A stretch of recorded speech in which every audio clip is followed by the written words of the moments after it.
slide.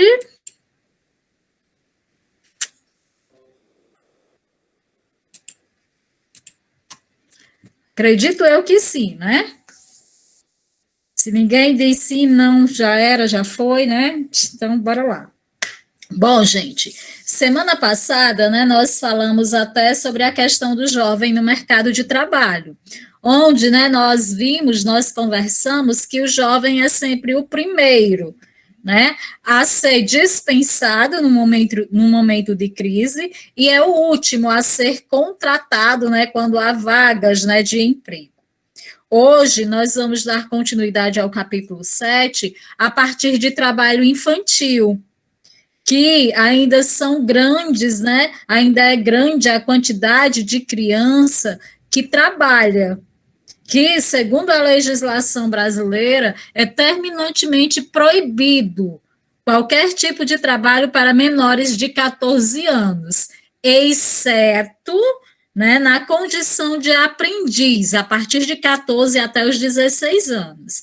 Então, dos 14 aos 16 anos, é permitido que esse jovem tenha uma ocupação que não atrapalhe os seus estudos, o seu horário de estudo, né, a sua vida estudantil, entre aí os 14 e 16 anos, mas tem aí essa condição, que, né, o trabalho aí, né, ao ser permitido, mas, no entanto, né, não pode aí ser um trabalho degradante. Porém, né, mesmo com essas leis aí relacionadas à questão do trabalho infantil, 554 mil crianças entre 5 e 13 anos trabalhavam no Brasil em 2014. Isso em 2014, quando, né, a economia brasileira não estava na situação que está hoje.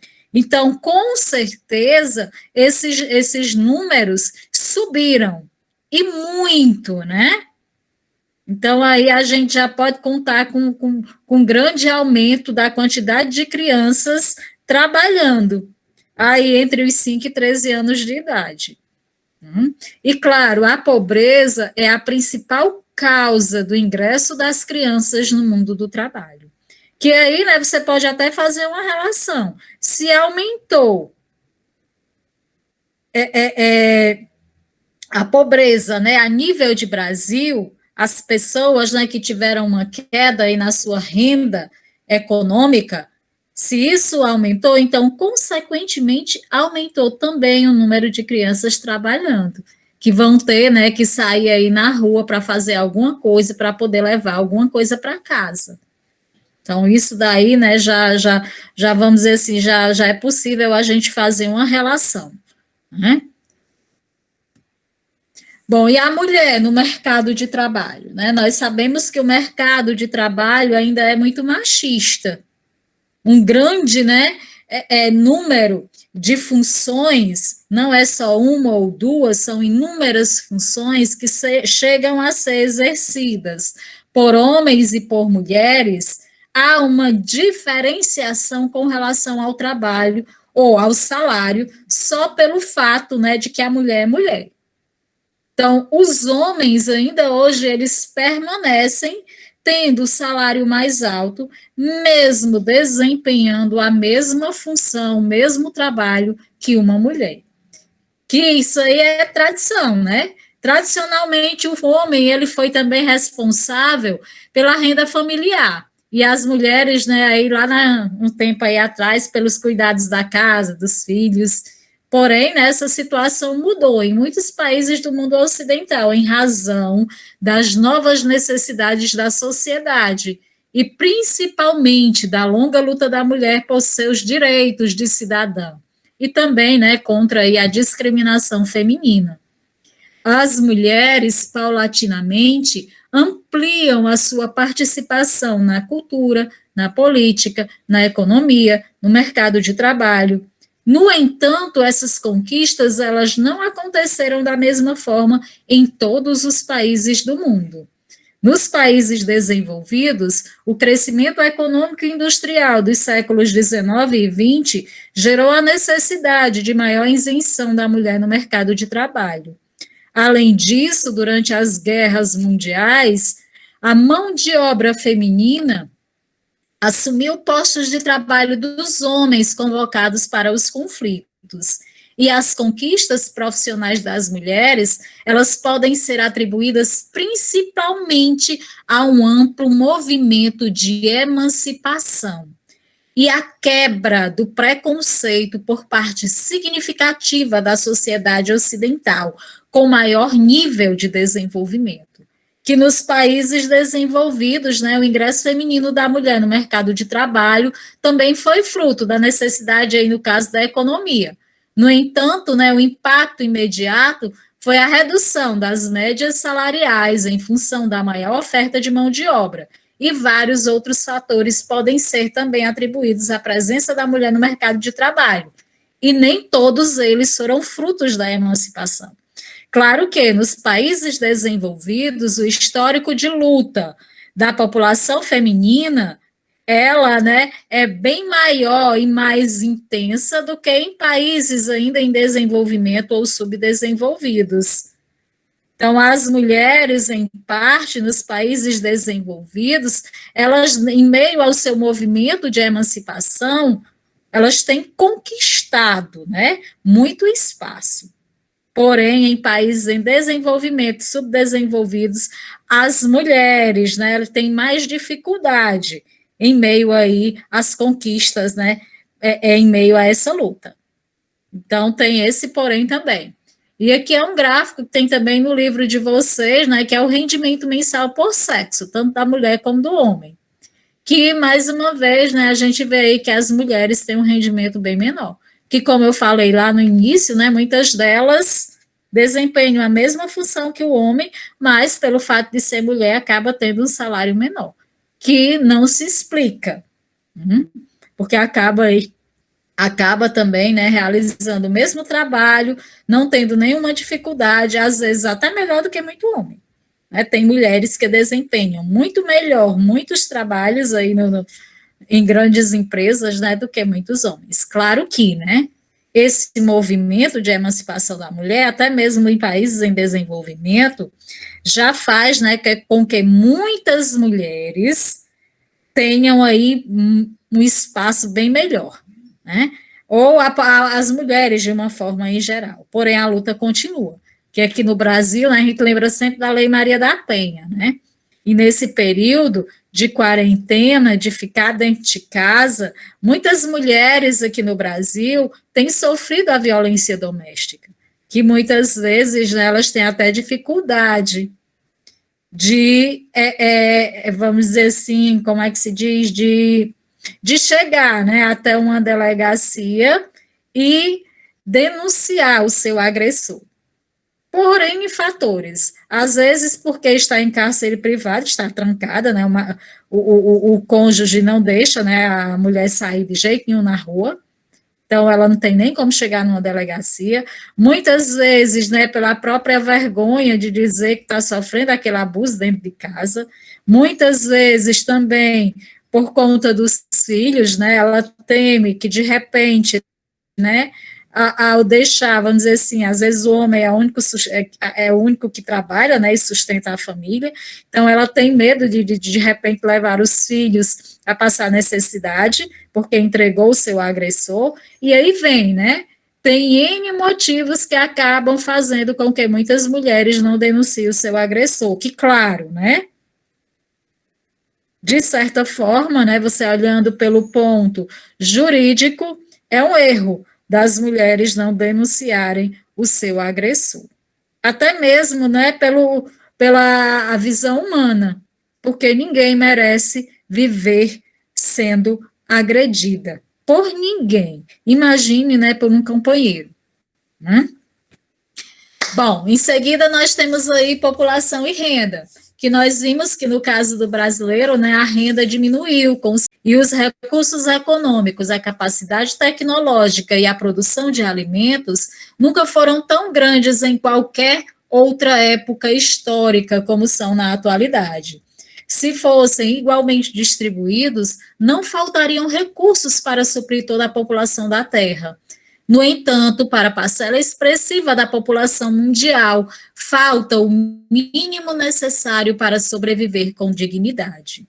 Em 2015, a ONU estimava que cerca de 836 milhões de pessoas vivessem abaixo da linha de pobreza extrema no mundo, ou seja, tinham renda individual diária inferior a 1,258 dólares, que apesar de o número ser preocupante, a pobreza extrema, né, até 2014 havia diminuído significativamente ao longo, né, aí das últimas décadas, né, no início aí desse século XXI. Em 1990, essa pobreza extrema chegava a quase metade da população do mundo, que chegava aí a 47% da população. E, claro, em 2014 verificou-se a queda.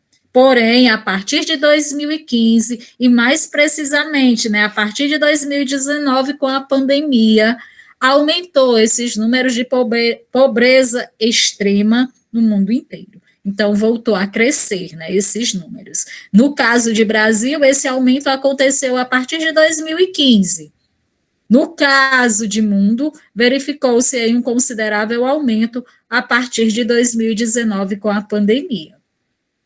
E os países desenvolvidos, eles começaram a passar por dificuldades lá entre 2007 e 2008, né, que foi aquela crise econômica, financeira, né, que teve origem no mercado financeiro norte-americano.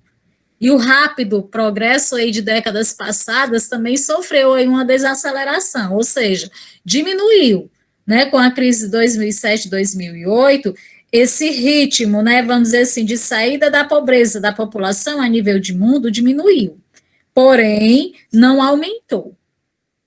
Veio a aumentar, né, com expressividade a partir de 2019, a nível de mundo. Bom, é a distribuição de renda, né? Quando o crescimento da população é maior que a produção de riqueza, a renda média da população, ou seja, a renda per capita, tende a diminuir. No entanto, a questão da renda deve ser analisada considerando a forma como a riqueza produzida é distribuída entre os diversos grupos sociais. Na primeira década do século XXI, ocorreu uma melhoria na renda de uma parcela significativa da população brasileira.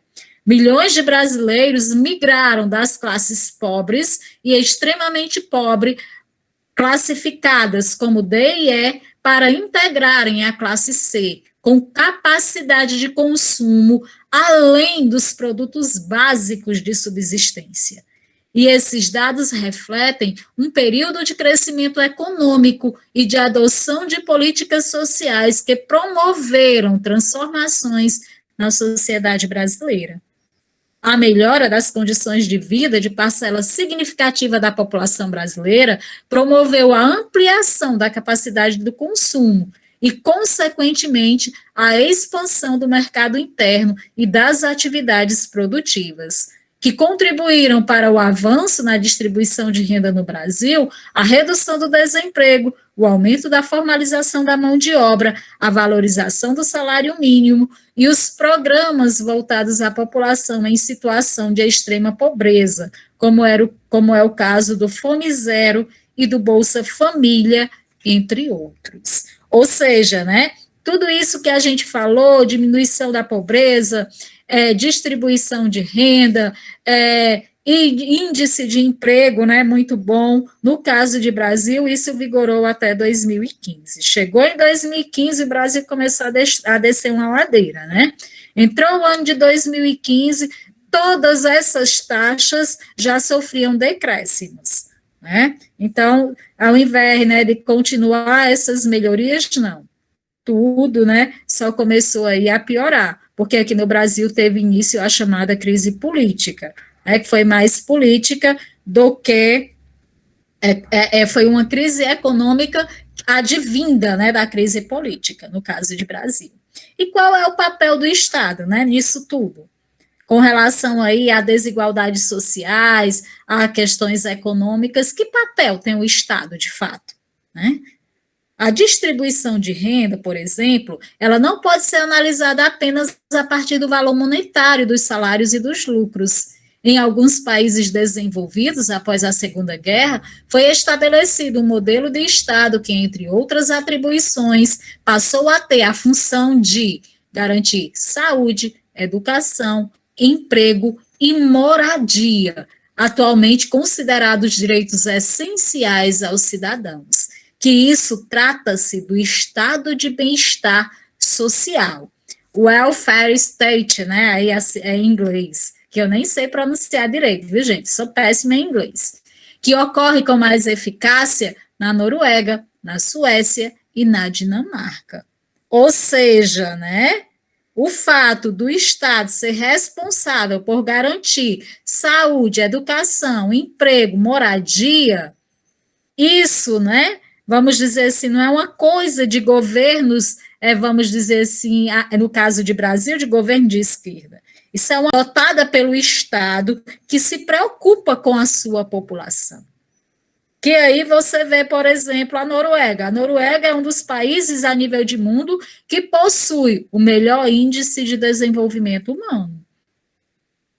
E esse índice, em parte, se deve exatamente ao fato de que a Noruega adota como política estatal o estado de bem-estar social. Porém, né, a partir da década de 80, a conjuntura econômica provocou mudanças em vários países desenvolvidos. A elevação do déficit público e a consequente diminuição da capacidade de investimento levaram a uma profunda reestruturação do Estado, né, do papel do Estado, no que se refere às suas atribuições em tempos de benefícios sociais. É o caso dos Estados Unidos e do Reino Unido, que optaram na década de 80 pelo Estado neoliberal. Houve uma redução nas atribuições do Estado com privatizações de atividades produtivas, acompanhada de cortes de gastos públicos em setores como saúde, educação, seguridade social, seguro-desemprego, por exemplo. Que é exatamente o Estado neoliberal que todos os políticos de direita, quando ascendem ao poder no Brasil, querem implantar. Por que a gente vê muita gente tomar vacina e colocando viva o SUS? Porque já existe projetos do governo atual que adota essa política, né, neoliberal de privatizar o SUS. O que é privatizar o SUS? É a população só ter acesso à saúde pagando. Imagine aí se nós não tivéssemos o SUS em meio a essa pandemia. A população estaria morrendo sem atendimento, como aconteceu nos Estados Unidos, como aconteceu também na Inglaterra, onde a população não tinha acesso a atendimento à saúde, porque simplesmente não podia ou não pode pagar. Né? Que são aí países que desde a década de 80 adotam aí, né, como política estatal, o Estado neoliberal, que é como se eu trocasse em miúdos, popularmente falando, e dissesse, a população que se vire, o Estado não está nem aí para ela. Ela que procura se virar e adquirir dinheiro para ter saúde, educação, porque tudo é privado, tudo é privatizado, todos esses serviços. A população não tem acesso por meio do Estado. Né? Que, né, os que defendem as ideias neoliberais pregam que as questões econômicas e muitas das questões sociais sejam resolvidas no âmbito do mercado e apoiam a ideia de um Estado mínimo. Segundo a visão neoliberal, o custo de sustentação do estado de bem-estar social apoia-se em impostos elevados, o que impede a ampliação dos investimentos privados em atividades econômicas geradoras de emprego. E o aumento do número de postos de trabalho é o principal caminho para a resolução das questões sociais. o movimento Occupy Wall Street, que se espalhou por diversas cidades dos Estados Unidos, e os indignados na Espanha, são exemplos da insatisfação popular em relação ao papel do Estado frente aos grandes problemas sociais. Movimentos semelhantes ocupam espaços públicos em outros países europeus.